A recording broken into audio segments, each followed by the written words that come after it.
ঈদুল ফিতর এবং ঈদুল আজহা দুটি বড় উৎসব করে থাকি।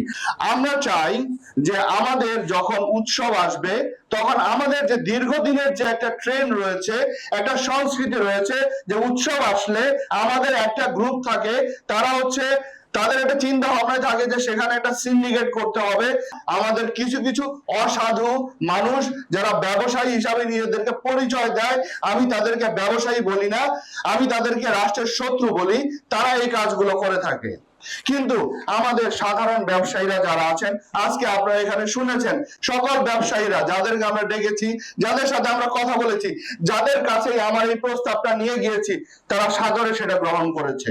বিশেষ করে আমাদের কোরবানি ঈদকে সামনে রেখে আমরা যে ফেস্টিভ সেলের কথা বলছি, সেখানে যে পণ্যগুলো আসলে আমাদের প্রত্যেকটা বাড়িতে প্রয়োজন, সেই পণ্যগুলোর উপরে আমরা তাদের কাছে বিনীতভাবে তাদের কাছে অনুরোধ করেছি যে আসুন আমরা আমাদের প্রতিটি ঘরে প্রতিটা মানুষের উৎসবের আনন্দটা যেন নিশ্চিত করতে পারি। আমাদের যে নিত্য প্রয়োজনীয় যে পণ্যগুলো আছে, সকল পণ্যের ক্ষেত্রে কিন্তু কোন কোন পণ্যের ক্ষেত্রে 2% থেকে 5%, কোনটার কিন্তু আমরা দেখেছি 50 থেকে 100 টাকা পর্যন্ত তারা দাম কমানোর একটা অঙ্গীকার আমাদের কাছে করেছেন।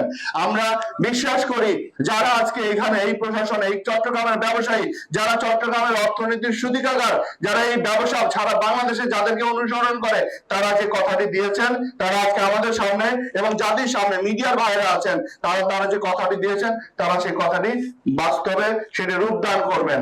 এতে আমরা একটা নতুন একটা স্লোগান আমরা নির্ধারণ করেছি, উৎসবে কমবে দাম, বাড়বে আনন্দ।